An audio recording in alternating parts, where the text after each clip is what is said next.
My wife dumped me on my birthday with, "We'll always be friends, though." I replied, "Absolutely." Weeks later, she found out friendship didn't include rent money, emotional support, or car repairs, especially once I started dating her neighbor. So picture this. There I was, 32 years old, standing in my own living room with a grocery store sheet cake flickering like a small fire hazard in front of me, and I'm thinking to myself, this is it. This is the moment Harper finally surprises me with something good. Maybe a watch, you know?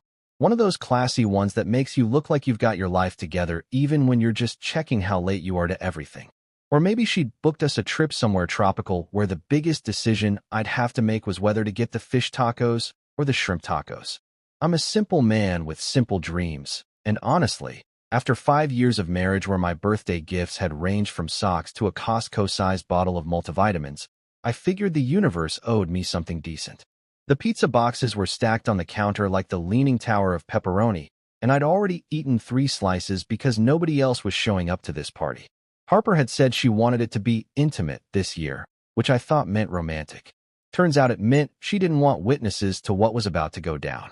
She was standing there in her favorite athleisure outfit, the one she wore when she was being serious about yoga, but really just wanted to look cute while drinking overpriced smoothies, and she had this look on her face. You know the look, the one that says, "I've been rehearsing something in the shower for 3 weeks, and I'm about to unleash it on you with the confidence of a person who just finished a self-help audiobook." I should have known something was up when she cleared her throat and clasped her hands together like she was about to deliver a keynote speech at a conference for people who peaked in college. "Logan," she said, and the way she said my name made my stomach drop faster than my credit score after we bought that stupid farmhouse table she insisted we needed. I've been doing a lot of thinking lately, and I've come to realize that we've grown apart. We're not the same people we were when we got married, and I think it's time we acknowledge that our journey together has reached its natural conclusion. I blinked. Once. Twice. Waited for the punchline. There wasn't one.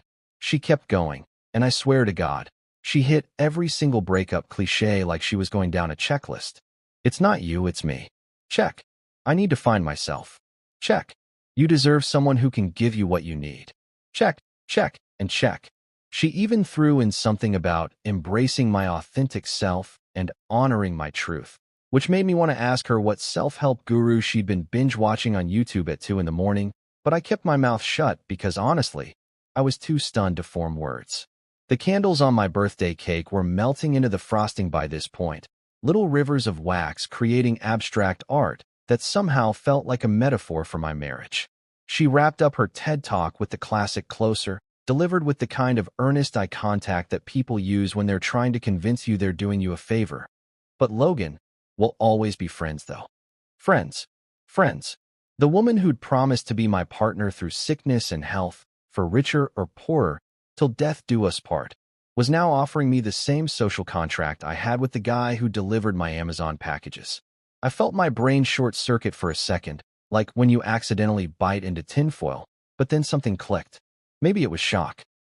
Maybe it was the 3 beers I'd already knocked back thinking this was going to be a celebration. Maybe it was divine intervention. But in that moment, standing there with wax-covered cake and cold pizza, I felt this weird sense of calm wash over me, and I smiled. I smiled so wide my face hurt. "Absolutely," I said, nodding like I'd just been offered a promotion instead of a divorce. "Friends. Yeah, that sounds great, Harper. Really great." She looked relieved, like she'd been expecting me to lose my mind or beg her to reconsider or do something dramatic that would require her to call her mom and spend 3 hours dissecting my toxic behavior. Instead, I was standing there grinning like a dude who just found out his student loans got forgiven. She stepped forward and hugged me. Actually hugged me, wrapping her arms around my shoulders and squeezing like we'd just made some beautiful, mature decision together. "Oh, Logan," she sighed into my shoulder. "I'm so glad you're handling this so maturely. This is why I know we can make this friendship work." What Harper didn't know, what she couldn't possibly have known while she was standing there feeling all proud of herself for communicating her needs, or whatever garbage her therapist had told her, was that my brain was already 3 steps ahead. See, while she was hugging me and probably mentally planning how she'd spin this story to make herself look like the reasonable one, I was doing math. Friendship math. The kind of math that involves adding up all the things a husband does versus all the things a friend does, and realizing there's a massive gap in that Venn diagram. Friends don't wake up at 6 in the morning to make you a latte with that specific almond milk from Whole Foods that costs more per ounce than liquid gold. Friends don't jump your car battery every other week because you refuse to admit your vehicle is dying and keep saying, "It's just the cold weather," even though it's July. Friends definitely don't spend their Saturdays unclogging your bathroom sink because you insist on washing your hair in there even though I've told you 1,000 times that the drain can't handle that much conditioner, Harper. Friends don't do that. But she didn't know any of this yet. She was still riding the high of her brave decision to end things, still feeling like the protagonist in her own inspirational movie about a woman who finally chose herself. She pulled back from the hug and looked at me with actual gratitude in her eyes, like I'd just given her a gift instead of watching my marriage implode on my birthday. "Thank you for understanding," she said softly. "I was so worried you'd make this difficult." "Nope," I said, still smiling that slightly manic smile. "Not difficult at all. We're friends now. Friends are easy." She smiled back, and I watched her walk to the bedroom, probably to call her best friend Jenna and tell her how amazingly I'd taken the news, how evolved I was being about the whole thing. Meanwhile, I stood there next to my birthday cake, watching the last candle sputter out, and I started mentally drafting what I liked to call the friendship invoice. Every single friend benefit she thought she'd keep, every assumption she'd made about how this new arrangement would work. I was about to introduce her to a concept she'd somehow missed in all her self-discovery. Actions have consequences, and friendship is a two-way street, baby. I cut myself a piece of cake, poured another beer, and toasted to absolutely nothing. "Happy birthday to me," I whispered to my empty living room. "And happy Friendship Day to you, Harper." This was going to be fun. The next morning arrived with all the grace of a freight train crashing through a library, and I woke up feeling weirdly energized for someone whose marriage had just gone up in smoke less than 12 hours ago. I could hear Harper moving around in the kitchen, and based on the sounds, cabinet doors opening and closing with increasing frustration, the clink of her favorite mug being set down a little too hard, I could tell she was expecting her usual morning routine. You know, the one where I played the role of personal barista, short-order cook, mechanic, and emotional support human all before 8 in the morning. I laid there in bed for a minute, staring at the ceiling and listening to her huff and sigh like someone had personally wronged her by not having breakfast ready. Any other day, any other week, any other year of our marriage, I would have dragged myself out of bed, shuffled to the kitchen in my pajamas, and started the whole song and dance. Fire up the espresso machine that cost more than my first car, steam the almond milk to exactly 140 degrees because anything hotter ruins the flavor profile, toast her gluten-free bread that tastes like cardboard dipped in sadness, and have everything ready by the time she finished her morning skincare routine that involved more steps than a NASA launch sequence. But here's the thing about being demoted from husband to friend. Friends don't do that. Friends don't anticipate your every need and cater to your every whim like you're some sort of benevolent dictator. Friends are equals. Friends split checks at restaurants and take turns driving and definitely, absolutely, without a shadow of a doubt, do not make you custom lattes at the crack of dawn. So I got up, got dressed, and walked right past her in the kitchen. She was standing there in her silk pajamas, the expensive ones she bought during her "I deserve to treat myself" phase that lasted approximately 8 months and drained our savings account. And she looked at me with this expectant expression, like a golden retriever waiting for someone to throw the ball. "Morning," she said, sweet as artificial sweetener, eyeing the coffee machine meaningfully. "Morning, friend," I replied, grabbing my keys and phone. I'd already made myself a coffee. Black, simple, the way God intended, in a travel mug, and I was heading out the door. But not before leaving her a little present on the counter. A note, written on the back of one of her countless vision board printouts that she'd scattered around the house, like some kind of manifestation confetti. The note read, "Happy Friendship Day? Thought you might want to know the toaster has a timer function. Works great as an alarm clock if you need to remember to make your own breakfast. Also, friends typically don't make each other coffee, but there's a great tutorial on YouTube if you need help with the espresso machine. Have a blessed day." I heard her pick up the note just as I was closing the front door, and the sound she made, somewhere between a gasp and a confused squeak, fueled me all the way to my truck. I had to stop myself from doing a little victory dance in the driveway, because I'm pretty sure the neighbors were already getting enough entertainment from our imploding marriage without me adding choreography to it. Work that day was fantastic, mainly because I spent most of it daydreaming about my new life as Harper's friend and what that was going to look like. No more splitting the mortgage on a house, she insisted we buy, even though it was 30 minutes outside my work radius. No more utilities in my name, while she ran the heater like we were trying to recreate the surface temperature of the sun. No more being the default handyman for every single thing that broke, malfunctioned, or made a weird noise. I felt lighter than I had in years, like someone had been making me wear a weighted vest, and I'd finally gotten permission to take it off. By the time I got home that evening, I'd already made my decision. I was moving out. That weekend, I'd already texted my buddy Marcus, who had that friend with the apartment complex, and boom, I had a place lined up. Small, affordable, mine. The holy trinity of post-breakup living. Harper was in the living room when I walked in, and she'd clearly spent her day spiraling because she had that manic energy that women get when they've been stress cleaning and overthinking simultaneously. "We need to talk," she said, which is universally recognized as the 4 worst words in the English language.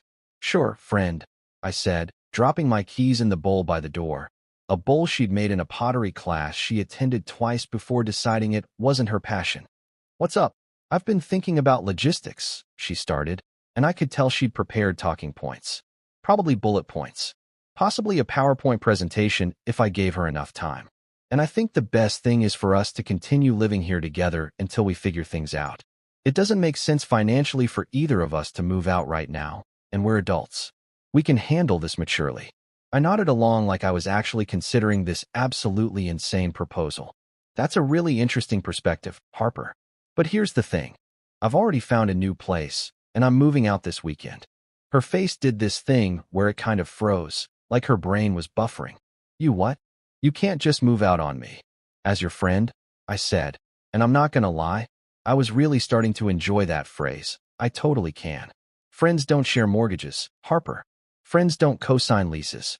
Friends don't legally bind themselves to 3 decades of debt on a house that has character, but really just means the plumbing is from 1987 and the foundation is questionable. But what about the bills? What about the rent? What about? She was spiraling now, her voice getting higher with each question, and I could see the exact moment reality started setting in.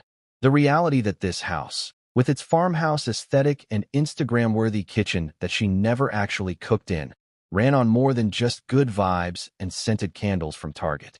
"What about them?" I asked, genuinely curious where she thought this was going. "Those are your responsibilities now."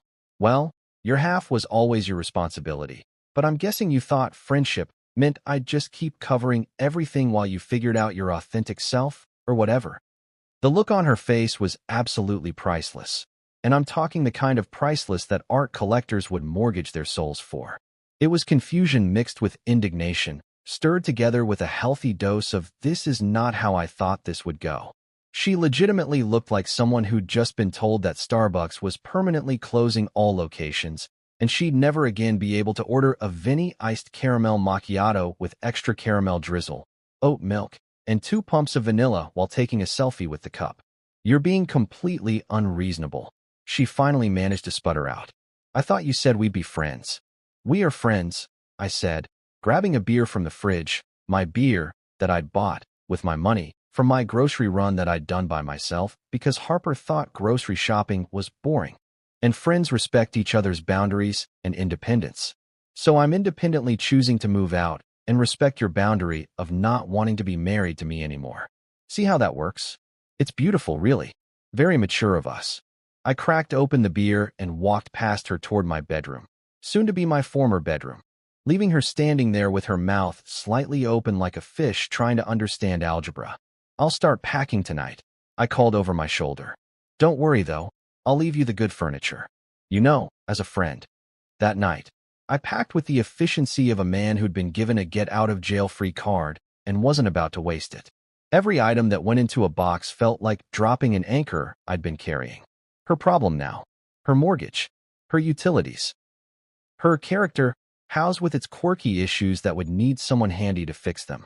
And as I taped up the last box and looked around the bedroom that hadn't felt like mine in years, I realized something. The silence, the peace, the complete and total lack of having to anticipate someone else's needs every second of every day. It felt better than any birthday present I could have asked for. Friends, I thought to myself, smiling. Yeah, we can definitely be friends. Just not the kind you were expecting. Harper. Harper tried the guilt routine on Wednesday, which was honestly impressive timing considering I'd only announced my departure 3 days ago, and she'd already cycled through denial, anger, and was now speedrunning her way through bargaining like it was an Olympic sport.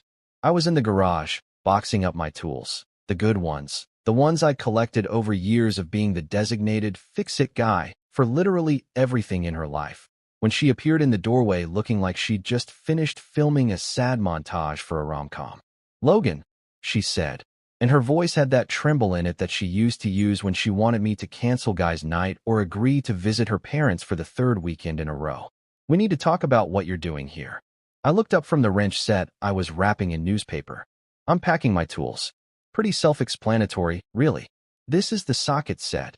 Those are the screwdrivers. And that beautiful bastard over there is my drill press that you said was too industrial for the garage, but I kept anyway because I'm not a quitter.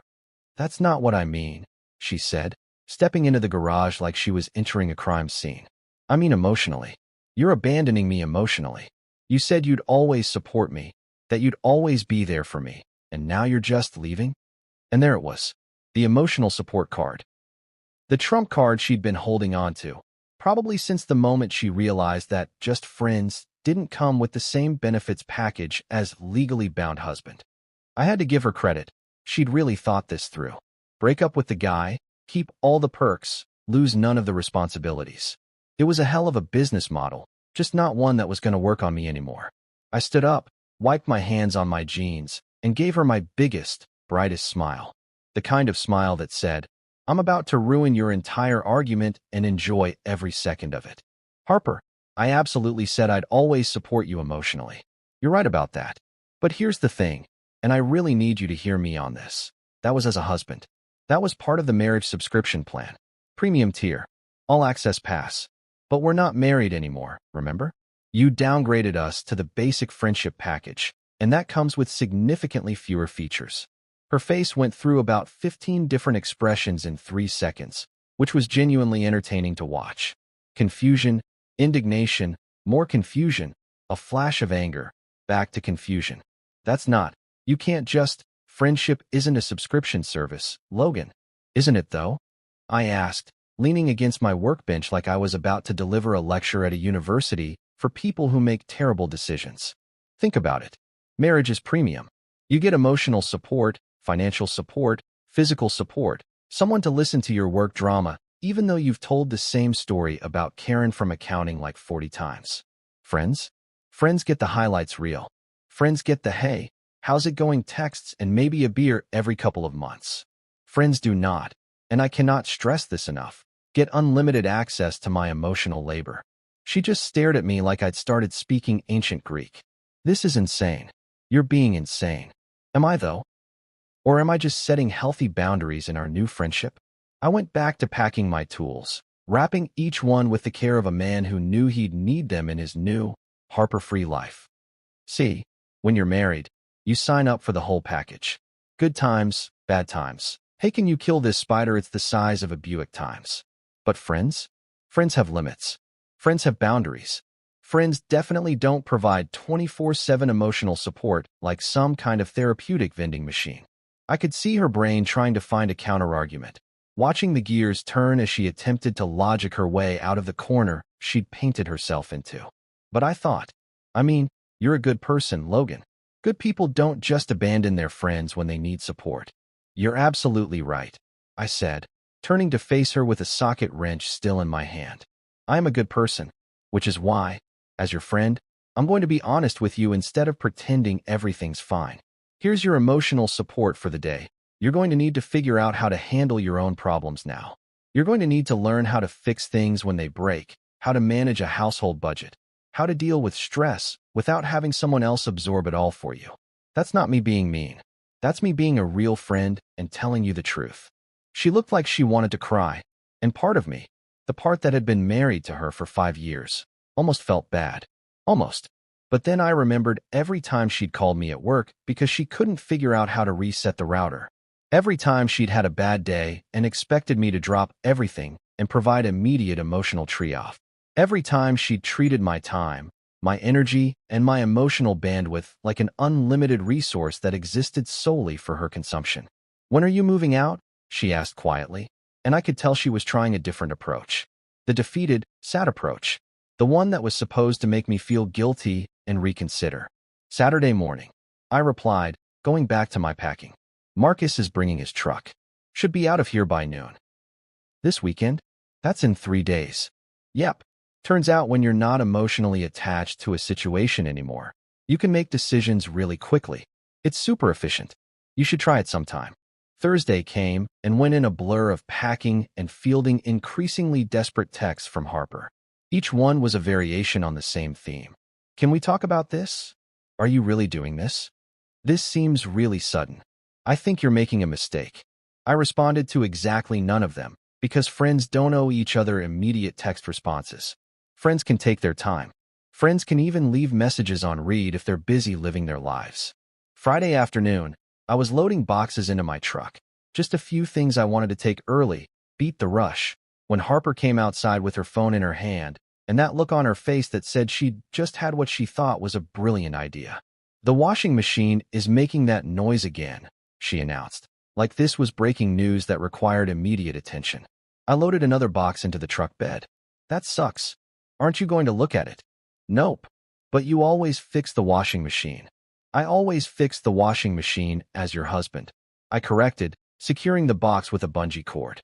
"As your friend, I'm going to do what any good friend would do and send you helpful resources so you can learn to fix it yourself." I pulled out my phone and, right there in the driveway with her watching, I texted her a YouTube link. The video was titled, "How to Troubleshoot Common Washing Machine Problems, Easy DIY Guide," with a cheerful thumbnail showing some random guy giving a thumbs up next to a washing machine. I added a message. "This guy explains it really well. Super easy to follow. You got this, friend. Thumbs up."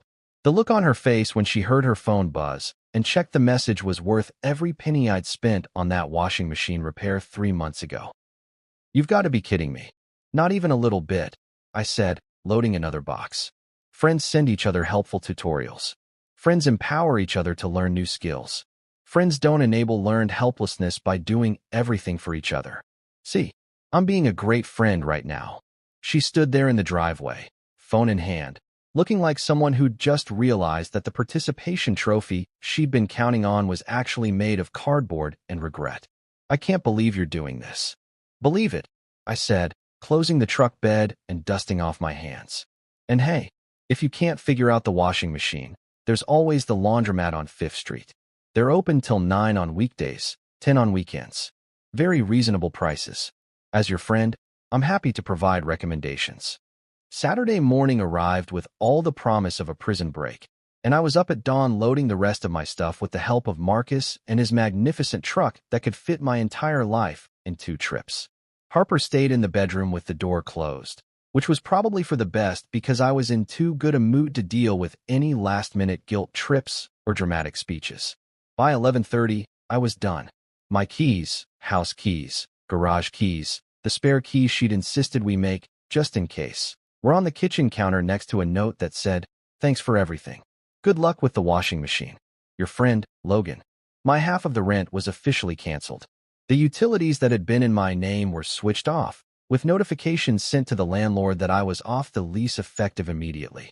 My phone bill, my car insurance, my gym membership, all the little threads that had been tangled up with hers were snipped clean.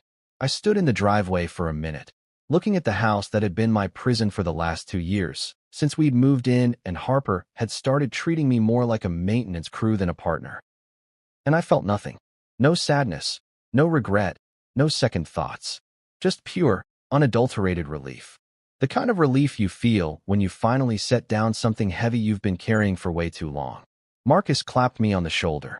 "You good, man?" "I'm better than good," I said, climbing into my truck. "I'm free."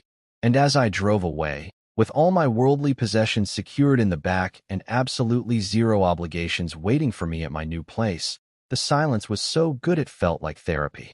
The kind of therapy that doesn't cost $200 an hour and actually works. The kind that comes from knowing you don't owe anyone anything anymore except basic human decency.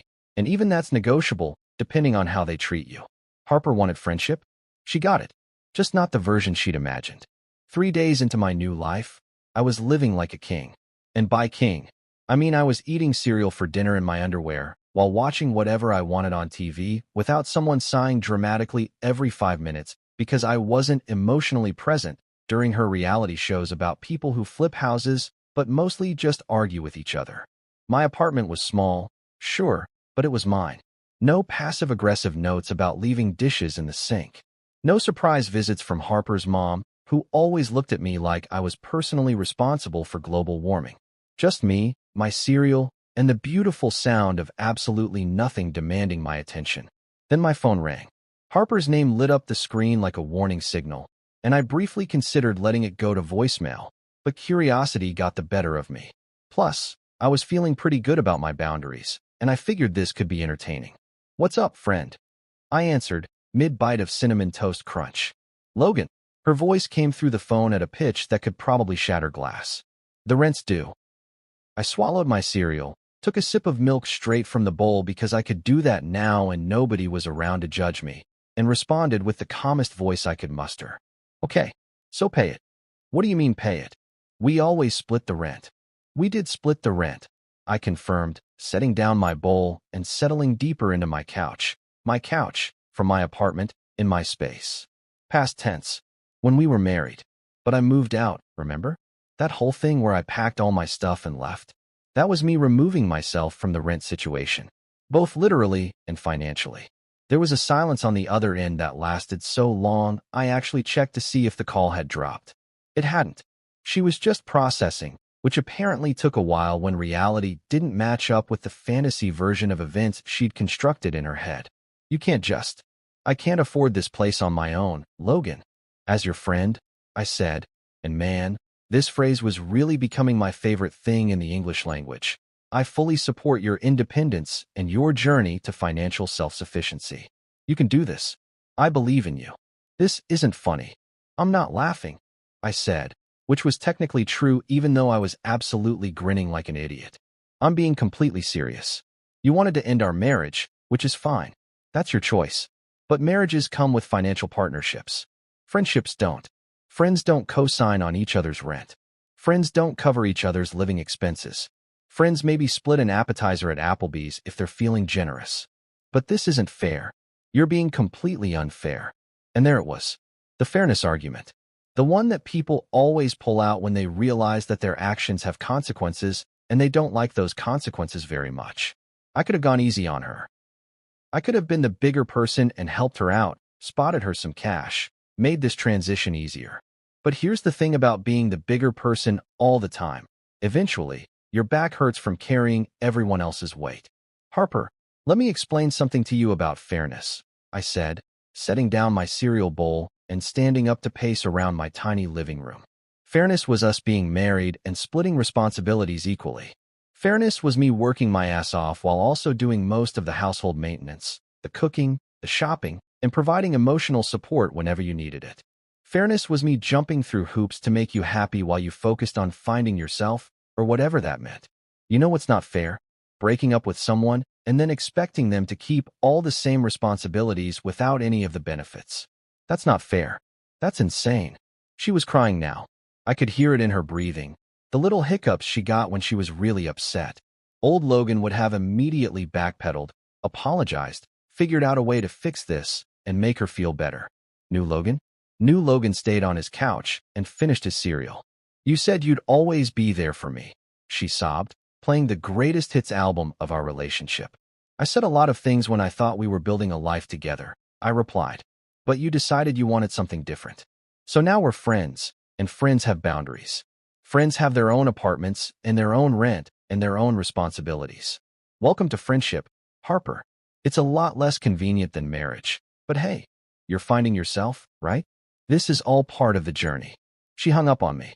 just straight up disconnected the call, which was probably the smartest thing she'd done in weeks because I was just getting warmed up. I looked at my phone, shrugged, and went back to my cereal. It had gotten a little soggy, but honestly, even soggy cereal in my own apartment beat the hell out of five-star dining in that house with Harper. About an hour later, my phone rang again. Different number this time. I answered it without checking the caller ID because I'm an optimist and occasionally an idiot. Logan, this is Patricia. Harper's mom. Of course it was Harper's mom. We need to talk about what you're doing to my daughter. I closed my eyes and counted to 3, which is what my therapist recommended I do before responding to situations that might make me want to drive my truck into a lake. Hi, Patricia. What can I do for you?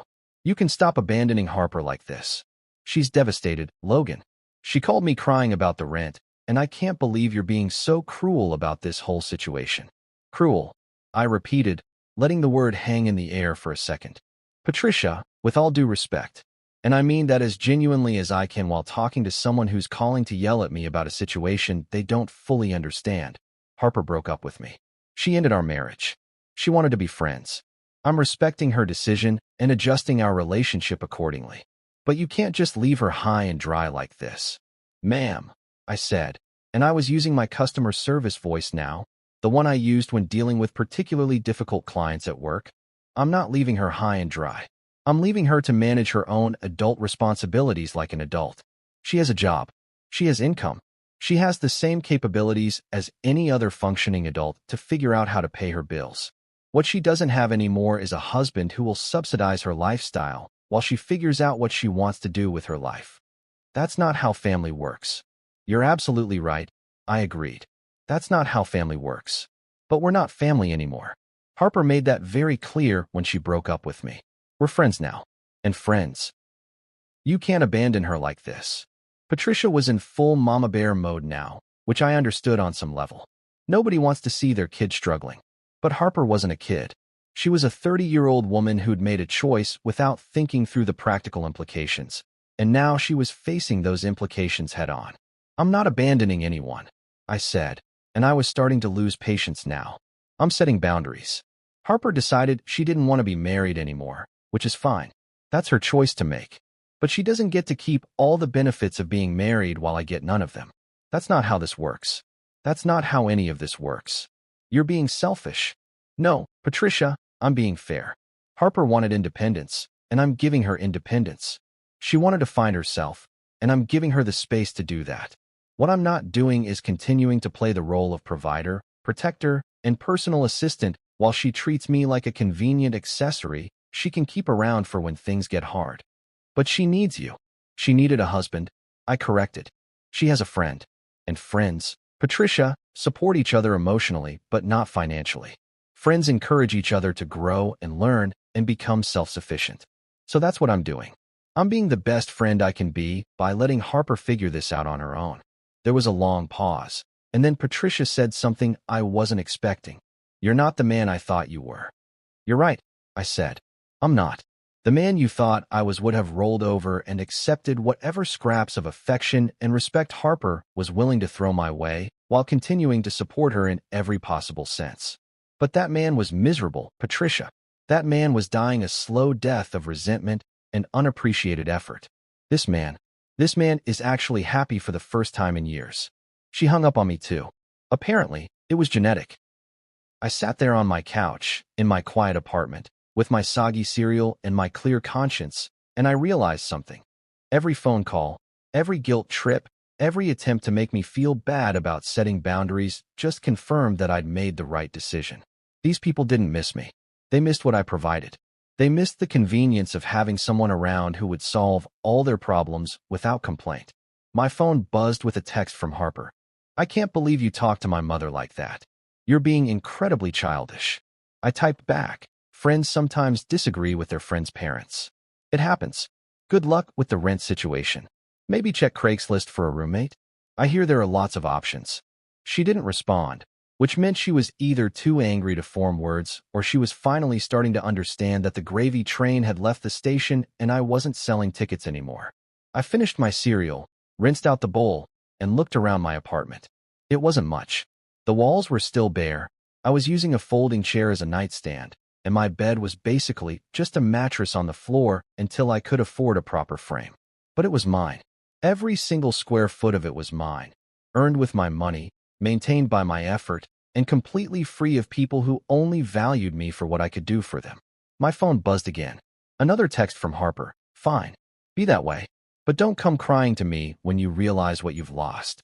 I laughed out loud, actually laughed, because the level of delusion required to send that text was honestly impressive. I typed back. I already know what I lost. A mortgage I couldn't afford, a partner who didn't appreciate me, and a mother-in-law who thought I was an ATM with feelings. I'm devastated. Truly. Then I blocked her number for the rest of the day, made myself a sandwich, and watched 3 episodes of a show about people who live in tiny houses. Life was good. Life was quiet. Life was finally, beautifully mine. A week into my glorious new existence, I'd established a pretty solid routine.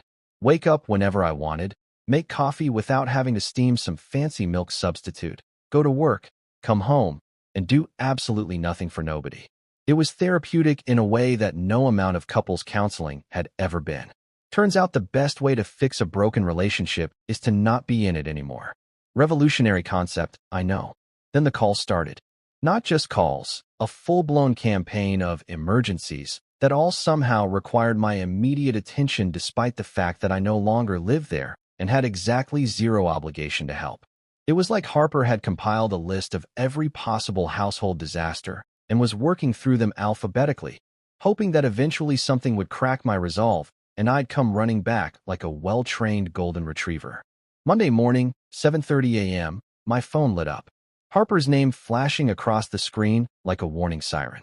I was brushing my teeth at the time, standing in my tiny bathroom that didn't have heated floors or a rainfall showerhead or any of the fancy crap Harper had insisted we needed in our house. Just a regular bathroom with regular water pressure, and honestly, it was perfect. I spit out my toothpaste and answered. Yeah. Logan. Oh my God. Thank God you answered.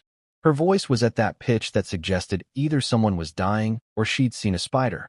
Based on our history, it was probably the spider. The power's out.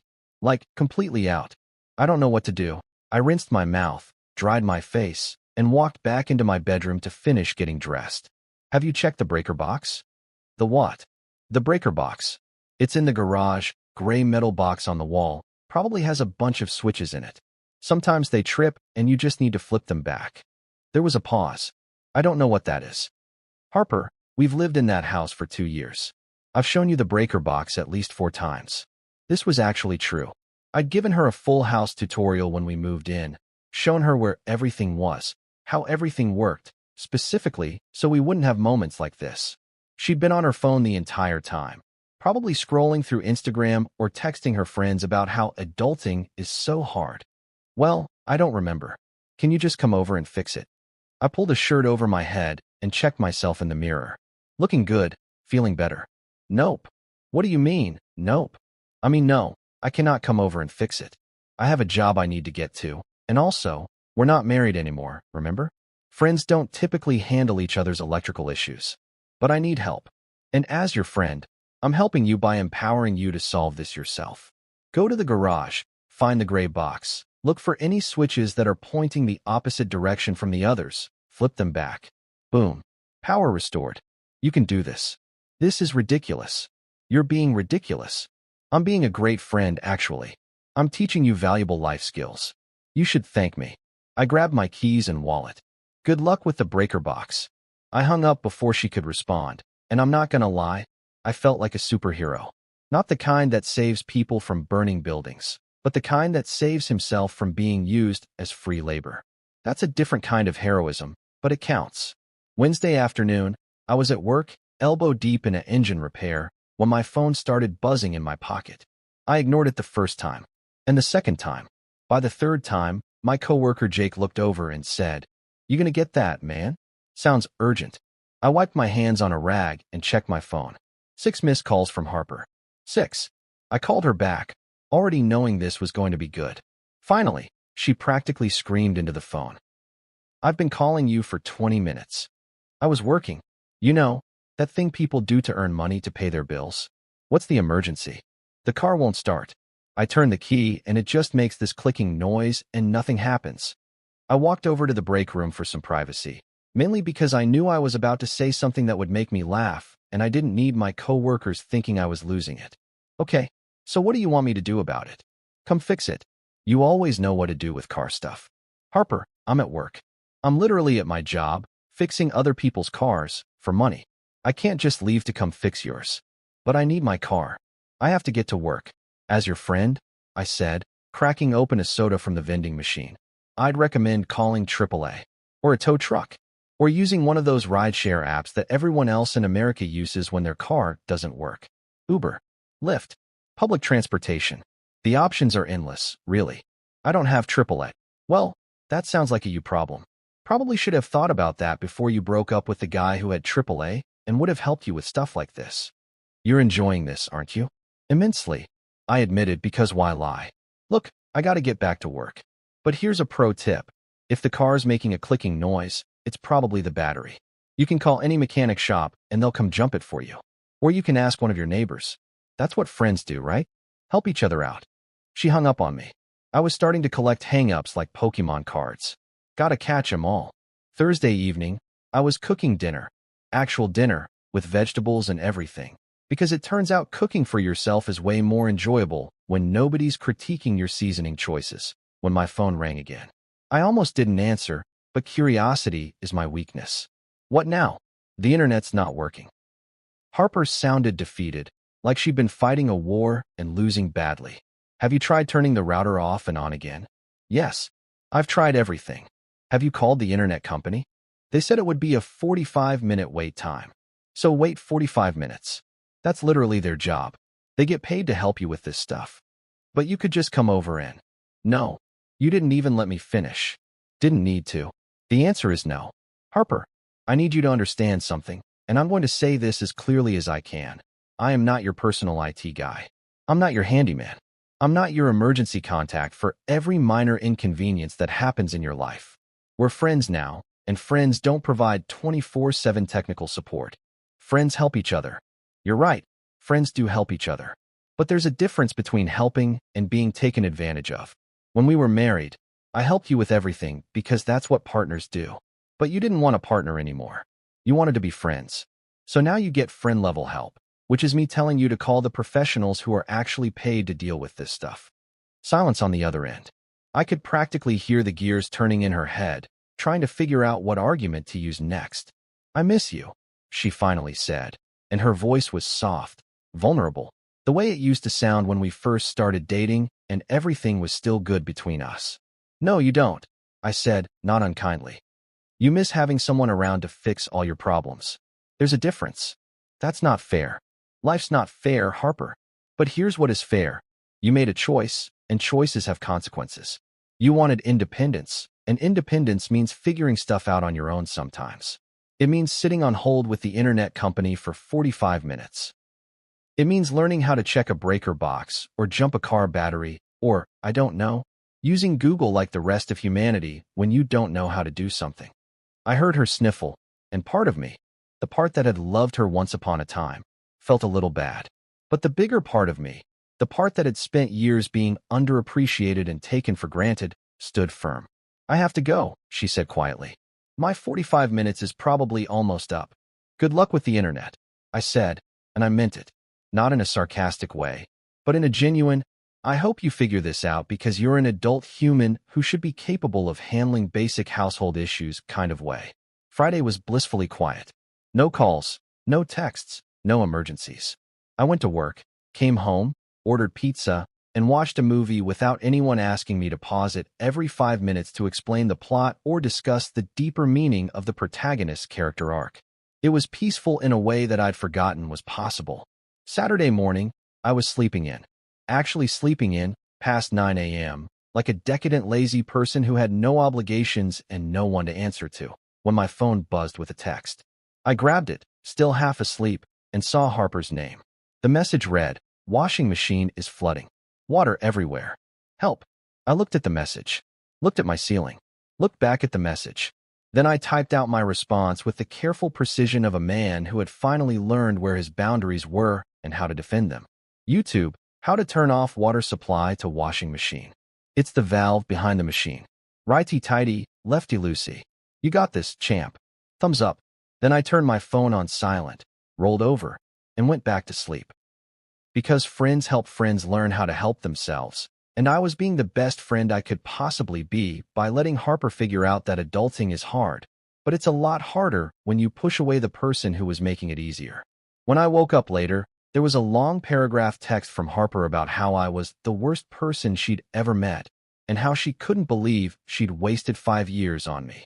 I read it, shrugged, and sent back a single emoji, the shrugging guy. Because at the end of the day, I wasn't the bad guy in this story. I was just a guy who'd finally learned that setting boundaries doesn't make you selfish, it makes you sane. And sanity, it turns out, is way more valuable than being someone's on-call handyman for the rest of your life. 2 weeks into my new life, I was starting to feel like an actual human being again instead of a multi-tool with anxiety. My apartment was still pretty bare bones. I'd managed to acquire an actual bed frame from Facebook Marketplace and a couch that only had one questionable stain that I covered with a throw blanket. But it was mine, and that made it better than any McMansion Harper could have dreamed up. I was coming home from work on a Tuesday evening, covered in grease and smelling like motor oil and poor life choices, when I noticed someone sitting on the steps of the building next to mine. Our apartment complex was one of those places where the buildings were close enough that you could technically have a conversation with your neighbor without raising your voice, but far enough apart that you could pretend you didn't hear them if you wanted to avoid human interaction. The woman on the steps had dark hair pulled back in a messy bun, the kind that looked accidental but probably took 15 minutes to achieve, and she was drinking tea from one of those massive mugs that could double as a weapon. She looked up as I walked past, and our eyes met for a second before I did that awkward neighbor thing where you smile, but not too much because you don't want to seem like a serial killer. "Rough day," she called out, and her voice had this amused tone to it that made me stop walking. I looked down at myself. Grease-stained work shirt, jeans that had seen better days, hands that probably needed a wire brush to get clean. Is it that obvious? You look like you either wrestled a car engine or lost a fight with a very aggressive mechanical bull. She took a sip of her tea, and I noticed she was trying not to smile. "I'm going with car engine based on the smell." "Mechanic," I confirmed, walking a little closer but maintaining a respectful distance because strange woman, evening time, don't be creepy. "Logan, I live in 4B. "Lila," she said, and she did smile then, full-on grinned like I'd said something funny. "4A. Right next door? I've seen you moving in over the past couple weeks. You're the guy with the excellent taste in furniture that includes camping chairs and a mini fridge." I laughed despite myself. "Hey, that mini fridge is a classic. Bought it in college, still runs like a champion. That's quality craftsmanship right there." "Nothing says I've got my life together like a dorm room refrigerator," she agreed, and there was zero judgment in her voice, just good-natured teasing. "Want some tea? I made way too much, and I'm trying to avoid going back inside where my laptop is waiting to remind me that I have deadlines." I should have said no. I should have been a normal person and gone inside, showered, and continued my hermit lifestyle. But there was something about the way she asked, casual, friendly, like she actually wanted company instead of feeling obligated to offer, that made me say, "Yeah, actually, that sounds good. Let me just wash my hands so I don't contaminate your mug with whatever industrial fluids I'm currently covered in." 5 minutes later, I was back outside, hands scrubbed mostly clean, sitting on the steps next to Lila with a mug of tea that tasted like honey and something herbal I couldn't identify. It was weird, sitting there with a complete stranger, but also kind of nice. No pressure, no expectations, just two people drinking tea and watching the sun set behind the complex's very mediocre landscaping. "So," Lila said after a comfortable silence, "I have to ask, and feel free to tell me to mind my own business, but did you just go through a breakup? Because I've been watching you move in, and there's been a definite lack of feminine products in your box collection. Just lots of tools, car parts, and what looked like a concerning amount of cereal boxes." I nearly spit out my tea. "That obvious, huh?" The camping chair was my first clue. The fact that you're using a toolbox as a coffee table was the second. But really, it was the smile. She turned to look at me, her expression curious but kind. "You've been smiling every time you come home." Like, genuinely smiling. People who just got out of good relationships Don't smile like that. Divorced? I said, deciding that honesty was probably easier than dancing around it. Well, separated. Paperwork's in progress. Wife decided she wanted to find herself, and that apparently required not being married to me anymore. Ouch. Nah, I said, surprising myself with how much I meant it. It's actually been great. Turns out being single is way better than being married to someone who treats you like a combination ATM, handyman, and emotional support animal. Lila laughed, and it was one of those real laughs that made her whole face light up. Okay, that's the most honest post-breakup assessment I've ever heard. Most people do the whole "it was mutual" or "we grew apart" thing. You went straight to "she used me for money and repairs." Because that's what happened, I said, shrugging. She broke up with me on my birthday, told me we could still be friends, and then was genuinely shocked when I treated her like an actual friend instead of a wife with no benefits. Moved out a week later, and she's been having a full-scale meltdown ever since because turns out she can't figure out how to check a breaker box without me. On your birthday? Lila's eyes widened. That's cold. Like ice cold. That's villain origin story cold. Night? I had cake and everything. Candles were still burning when she launched into her breakup speech. She'd rehearsed it too. It was like watching a TED Talk about why I wasn't good enough anymore. Lila shook her head, still grinning. You know what? You handled that like a pro. Most guys would have either lost their minds or turned into a doormat. You went full-on malicious compliance. That's impressive. Malicious compliance. I repeated, testing the phrase. I like that. That's exactly what it is. She wanted friendship, so I gave her friendship. Just not the version she imagined in her head, where I continued to do everything I did before, but without any of the relationship stuff.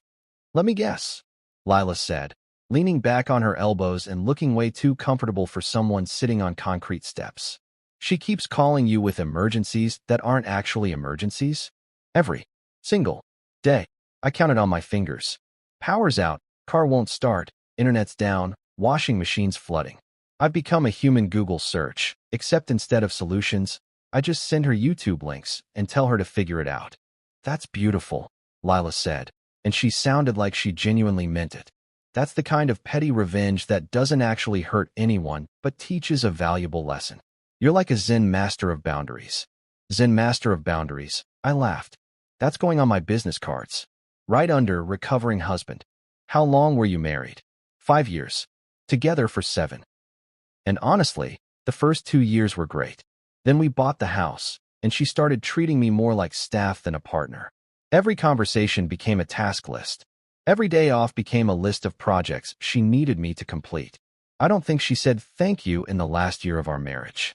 Lila made a face like she'd tasted something sour. That's depressing. It was, I agreed. But this? I gestured around at the mediocre apartment complex with its flickering parking lot lights and slightly overgrown grass. This is actually pretty great. Nobody's asking me to fix anything.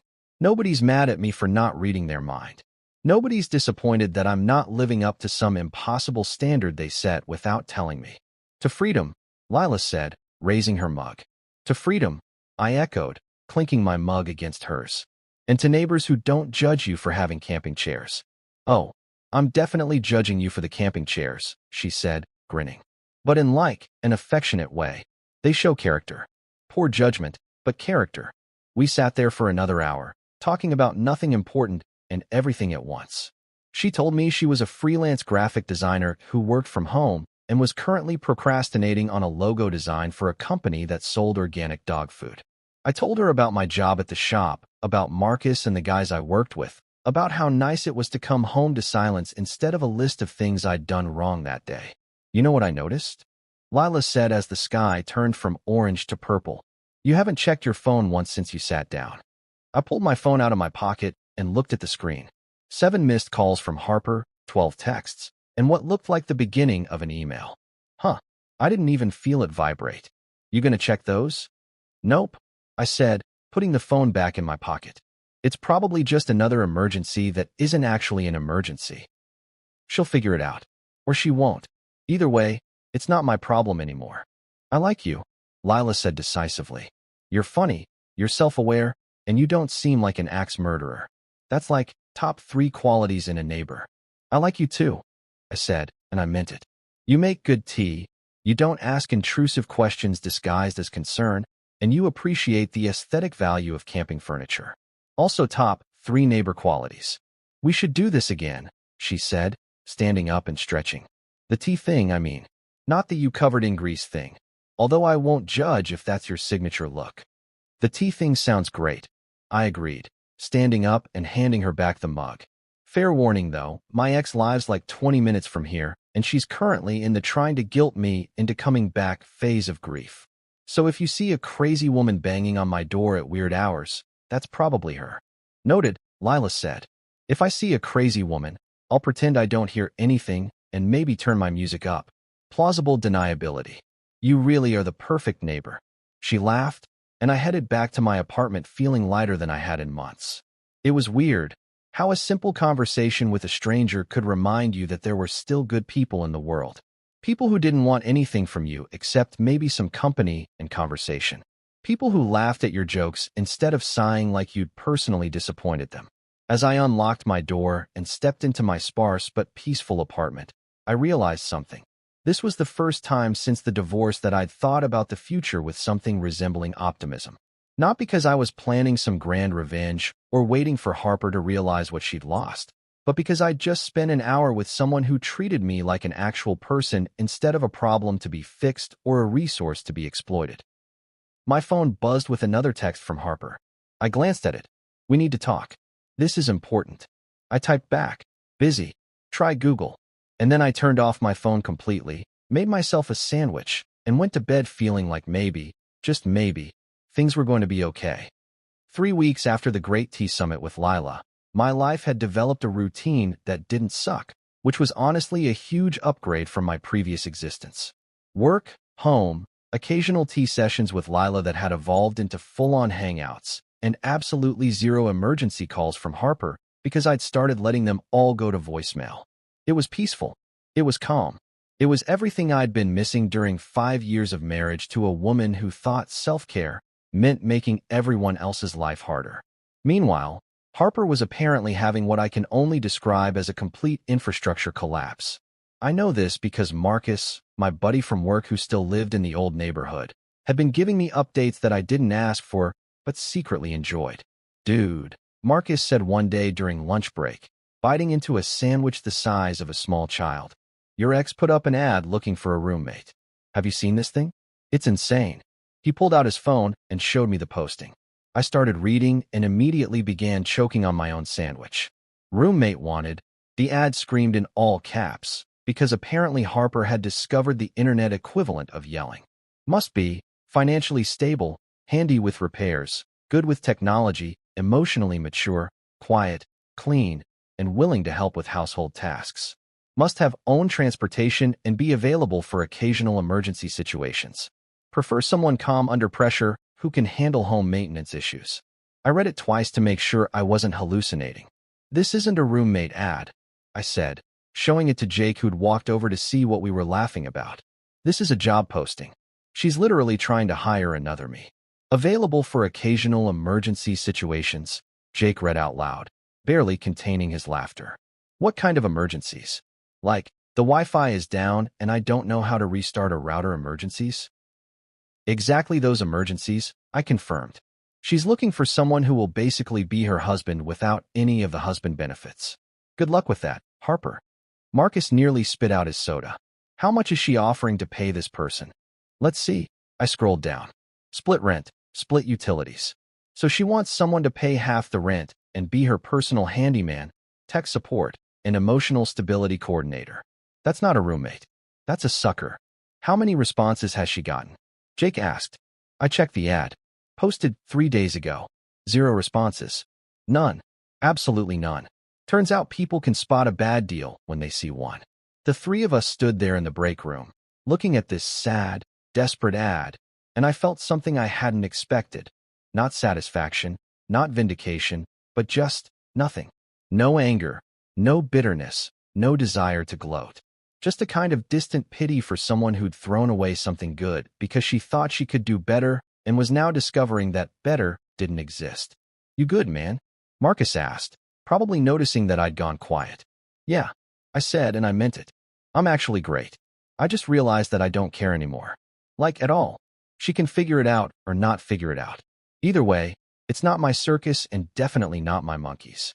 That evening, I was helping Lila fix a loose board on her garden gate. She had a tiny patio area that she'd turned into an actual garden with plants and everything, which was impressive considering our apartment complex's strict, no modifications policy that everyone ignored when she asked me about Harper. "So your ex?" Lila said, holding the gate steady while I tightened the screws. "Is she still calling you with emergencies?" "Not as much," I said, focused on getting the screw at the right angle. "I think she's finally starting to get the message. Either that or she's found someone else to bother." "Marcus showed me that roommate ad," Lila admitted, and when I looked up, she was trying not to smile.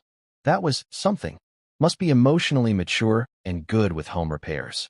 She basically described a therapist who moonlights as a contractor. She described a husband. I corrected, moving to the next screw. She just doesn't want to admit it. She wants all the benefits of being married without any of the commitment or emotional labor on her end. "That's not how any of this works," Lila said, which was basically the thesis statement of my entire divorce. "Nope, but she's gonna learn that the hard way." I tightened the last screw and tested the gate. Solid. No more wobbling. "There you go. Good as new." "You're really good at this," Lila observed, inspecting my work. "The fixing things thing. Do you actually enjoy it, or did you just get good at it because you had to?" It was a good question, and I had to think about it for a second. Both, I guess. I like working with my hands, solving problems, making things work better. What I didn't like was being expected to fix everything all the time without any appreciation or even a basic thank you. It stopped being satisfying and started being just exhausting.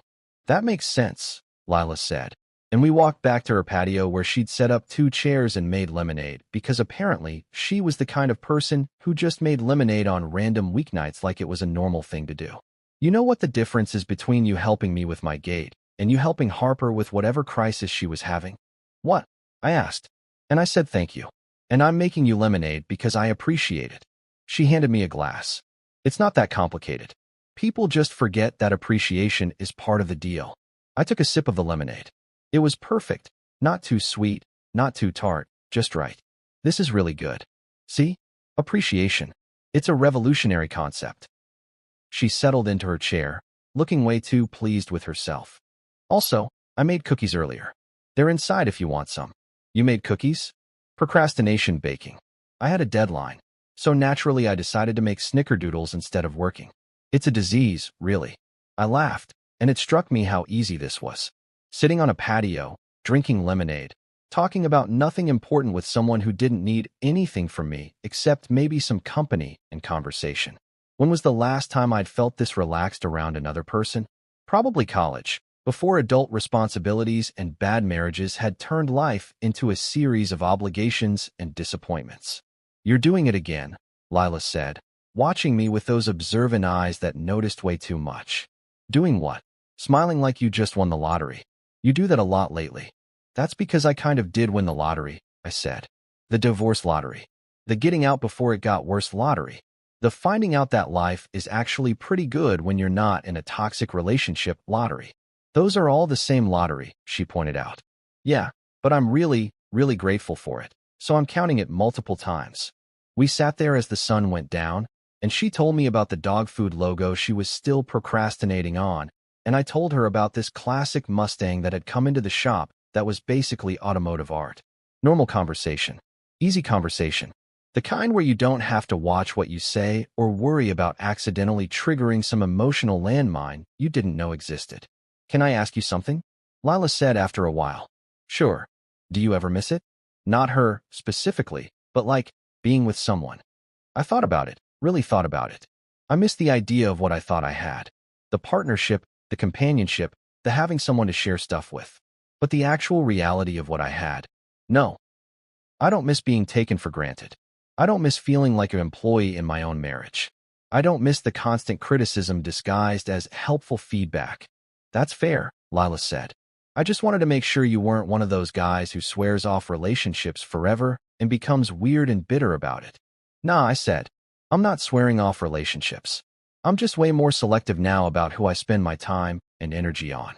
Life's too short to waste it on people who don't appreciate you. Words to live by, she agreed, raising her lemonade glass. To not wasting time on people who suck. To not wasting time on people who suck.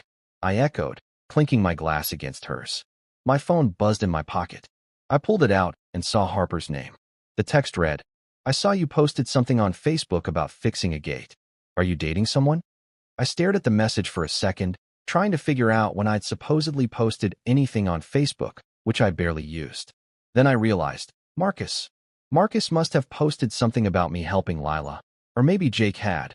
Or hell, maybe Lila had posted a picture of her fixed gate and thanked me in the comments. Didn't really matter. I typed back, "Not dating. Just helping a friend. You know, like friends do." Then I added, "Also, friends don't monitor each other's social media. Might want to work on that." Lila noticed me texting and raised an eyebrow. The ex. Yep. Apparently she's stalking my social media now. Wants to know if I'm dating someone. "Are you?" Lila asked, and there was something in her voice that I couldn't quite read. "Not at the moment," I said honestly. "But I'm not opposed to it. If the right person came along. Someone who actually appreciates me and doesn't treat me like a combination ATM and maintenance crew. Someone who makes you lemonade and cookies?" Lila suggested, smiling. "That would definitely be a point in their favor." I agreed, smiling back. My phone buzzed again. "Harper, this is really hurtful, Logan. I can't believe you're moving on already." I showed the text to Lila, who read it and made a face like she'd smelled something bad. "She broke up with you, and now she's mad that you're living your life? That's Olympic-level audacity." "Right." I typed back to Harper. "You broke up with me, remember? On my birthday? With cake. You don't get to be upset about what I do with my life now. We're friends, remember? Friends are happy for each other." I put my phone on silent and shoved it back in my pocket. You know what? I'm done engaging with this. She can be mad all she wants. I've got lemonade to drink, and allegedly there are cookies somewhere. "There are definitely cookies," Lila confirmed, standing up. "Come on, let's get them before I eat them all myself." As I followed her inside, past the patio she'd turned into a little garden paradise, into her apartment that was cozy and lived in and felt like an actual home instead of a showroom, I realized something. This was what I'd been missing. Not romance necessarily, but genuine human connection. Someone who treated me like a person instead of a resource. Someone who said thank you and made lemonade and baked cookies not because they wanted something, but because they enjoyed my company. And if Harper couldn't understand why that was infinitely better than what we'd had, well, that was her problem to figure out. I had cookies to eat. A month into my new life, things with Lila had evolved from friendly neighbors who occasionally drink tea to people who hang out multiple times a week and actually enjoy each other's company. We'd fallen into this comfortable rhythm where I'd help her with random household stuff. Not because she couldn't do it herself, but because she actually asked nicely and said thank you like a normal human being. And she'd feed me because apparently I'd been living on a diet of cereal and takeout, and she found this personally offensive. It was a Tuesday evening, and we were at her place having dinner. Actual dinner. She'd made this pasta thing with vegetables and chicken that tasted like someone had actually put effort and seasoning into it, which was a novel experience after years of Harper's cooking that mostly consisted of ordering Uber Eats and transferring it to our nice plates so it looked homemade. We were mid-conversation about whether Die Hard was a Christmas movie. It absolutely is, fight me, when my phone rang. Harper's name lit up the screen like a warning beacon. I'd unblocked her number a few days ago in a moment of weakness, thinking maybe she'd finally moved on. That was clearly a mistake. I declined the call and went back to my pasta. Sorry, where were we? Right? Bruce Willis and the true meaning of Christmas. Lila was looking at me with this amused expression. You gonna get that? Nope. If it's important, she'll leave a voicemail. And if it's not important, she'll call back 17 times until I answer, at which point I'll know it's definitely not important. My phone immediately started ringing again. I declined it again. See? Not important. You're ice cold, Lila said, but she was grinning. I respect it. The phone rang a third time. I sighed, put down my fork, and answered. What's up, Harper? Where are you? Her voice had that edge to it, the one she used when she was working herself up into a full dramatic production. Having dinner. What? With who? A friend. Again, why? There was a pause. and I could practically hear her brain processing this information and coming to all the wrong conclusions, which were probably actually the right conclusions, but she didn't need to know that yet. Are you with Lila? How do you even know her name? I asked, genuinely curious. I have my sources. Are you dating her? I looked across the table at Lila, who was watching this conversation unfold with barely contained amusement. Harper, even if I was dating someone, which is none of your business since you broke up with me, I wouldn't need to report it to you. We're friends, remember? Friends don't owe each other detailed relationship updates. I just think it's really suspicious that you've moved on so quickly, she said, and her voice had shifted to that wounded tone that used to make me feel guilty, but now just made me tired. We were together for 7 years, Logan. 7 years. And you're already having cozy dinners with your neighbor? Harper, I said, trying to keep my voice level. You broke up with me. On my birthday. You told me you wanted to find yourself, and that we should be friends. So I'm being your friend. Friends are happy when their friends are happy. Friends don't interrogate each other about who they have dinner with. This is different, and you know it. How is it different? Because, she stopped, clearly realizing that she'd backed herself into a logical corner. It just is. I can't believe you do this to me. Do what to you exactly? Exist? Have friends? Eat pasta. I was getting frustrated now, and Lila must have noticed because she reached across the table and squeezed my hand supportively. Harper, I'm going to say this one more time as clearly as I can. What I do with my life is no longer your concern. You gave up the right to have opinions about my personal life when you decided you didn't want to be married to me anymore. But I saw you with her. Harper's voice was rising now, getting shrill. I drove by your apartment complex yesterday, and I saw you two on her patio, laughing and looking all cozy. Okay, that was creepy. That was legitimately stalker-level behavior. You drove to my apartment? Harper, that's not normal. That's not something friends do. That's something people do right before they get a restraining order filed against them.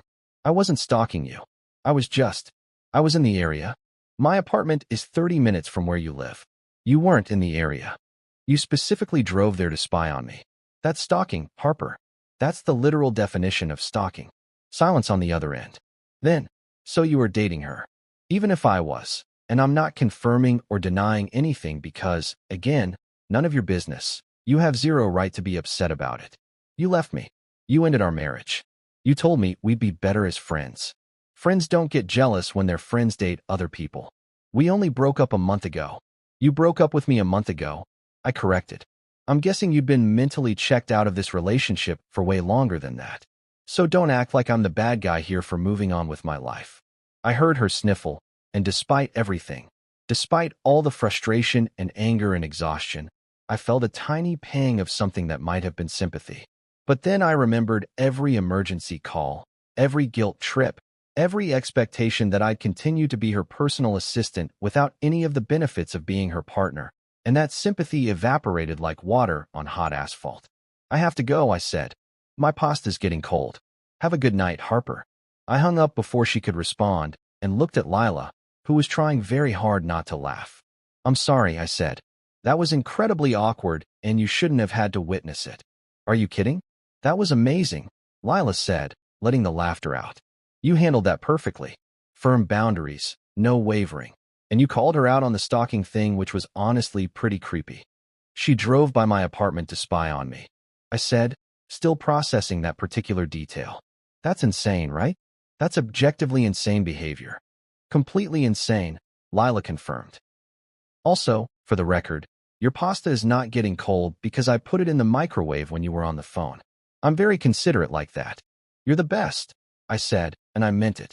So, Lila said, bringing my reheated pasta back to the table. Are we dating? I nearly choked on the water I just sipped. Are we? I don't know, she said, sitting back down with this mischievous smile. You were very careful not to confirm or deny it to your ex.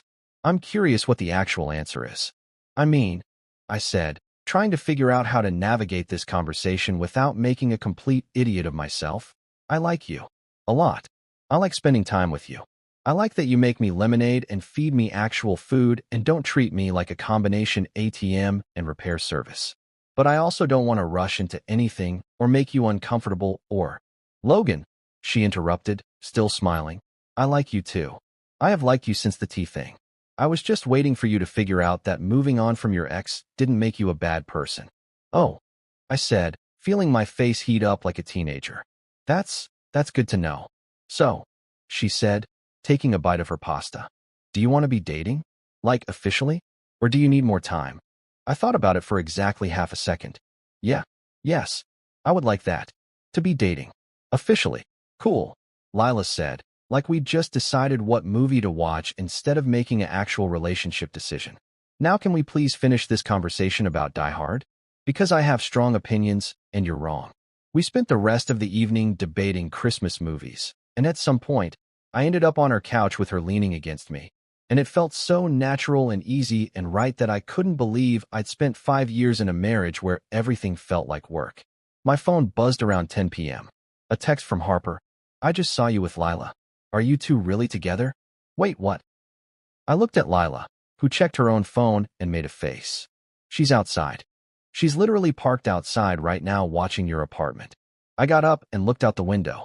Sure enough, there was Harper's car parked across the street, and I could see her silhouette in the driver's seat. This is actually unhinged, I said. This is restraining order territory. Want me to call the cops? Lila asked, and she sounded like she was actually considering it. No, I said, pulling out my phone. I'm going to handle this once and for all. I walked outside, and Lila followed me despite my protests that she didn't need to be part of this drama. Harper saw us coming and got out of her car, and her face was blotchy from crying and her yoga pants had a stain on them, and she looked like she hadn't slept in days. Logan, she said, and her voice cracked. Please, can we just talk? Harper, you need to go home, I said, keeping my voice calm but firm. You can't keep showing up at my apartment. You can't keep calling me every time you don't like what I'm doing with my life. We're not married anymore. We're barely even friends at this point. But She looked at Lila, then back at me, and something in her face changed. Are you dating my neighbor? I'm not your neighbor, Lila said pleasantly. I'm his neighbor. You live 30 minutes away, remember? You had to drive here specifically to stalk him. Harper's face went red. I wasn't stalking. I just wanted to see if he was happy without you. Lila finished. Because he is. Really, genuinely happy. Happier than I've ever seen him based on the stories he's told me about your marriage. I probably should have stopped Lila, but honestly, she was saying everything I'd been thinking for weeks. Harper looked like she'd been slapped. As your friend, I said, putting emphasis on the word. I'm happy to report that yes, I'm dating Lila. We're together. And before you say anything about how fast this happened or how inappropriate it is, remember that you're the one who ended our marriage. You don't get to police who I date or when I date them. Harper stood there, her mouth opening and closing like she was trying to find words that wouldn't come. Finally, she just said, I can't believe this is happening. Believe it, I said, not unkindly. Now please go home, Harper. Move on with your life like you wanted to. Find yourself. Be independent. But do it somewhere that isn't outside my apartment at 10 p.m. on a Tuesday. She got back in her car without another word, and we watched her drive away. Lila turned to me and said, That was intense. You okay? Yeah, I said, and I realized I actually was. I think that was closure. The messy, uncomfortable kind, but closure nonetheless. Good, Lila said, taking my hand. Now can we go back inside? I made brownies earlier, and they're getting cold. You made brownies too? Procrastination baking strikes again. I really need to work on my deadline management skills. As we walked back inside, hand in hand, I looked back once at the spot where Harper's car had been. Part of me felt bad for her. She was clearly struggling, but the bigger part of me felt relieved. Relieved that I'd set boundaries. Relieved that I'd moved on. Relieved that I'd found someone who actually appreciated me instead of just using me. That night, Lila and I toasted to poetic justice with cheap wine and those brownies she'd made. And I realized something. Revenge isn't about making someone else miserable. It's about being so happy with your own life that their opinion of you doesn't matter anymore. A year later, it was my birthday again. Same date, completely different life. I woke up in Lila's apartment. Our apartment now, technically, since I'd moved in 3 months ago, and there was already a cake on the counter. A real cake, homemade, with frosting that said, "Thanks for not being a jerk," in wobbly letters that made me laugh so hard I nearly cried. You like it? Lila asked, appearing from the bedroom in pajamas and bedhead. I love it, I said, pulling her into a hug. It's perfect. She also got me a toolbox with a card that read, "For fixing everything except people." I laughed until my ribs hurt because it was funny and true and exactly the kind of gift that showed she actually knew me. Meanwhile, word through Marcus was that Harper had moved back in with her mom after getting evicted. Apparently, friendship didn't cover Wi-Fi bills either. Her latest Instagram caption read, "Sometimes life forces you to start over," which I translated as, "I miss Logan's rent money." I didn't feel bad. I felt free. Now, I run my own small repair business from home, and Lila and I live in a cozy house with a porch and a dog named Muffin, who's basically a potato with legs. She makes tea every morning, I fix whatever breaks, and we split everything 50-50 like actual partners do. Every now and then, I get a random text from Harper. "Hope you're well, friend." I always reply with my favorite line, "Absolutely." Because here's the thing about revenge. The best kind isn't dramatic or vindictive. It's not about making someone else miserable or proving a point. The best revenge is building a life so good, so peaceful, so genuinely happy that your ex's opinion becomes completely irrelevant. Harper wanted to find herself. I found myself too. Turned out I was a guy who deserved appreciation, partnership, and someone who actually knew how to restart a router. She got independence. I got peace, laughter, and a neighbor who actually bakes. And that, my friends, is how I turned the worst birthday of my life into the best decision I ever made.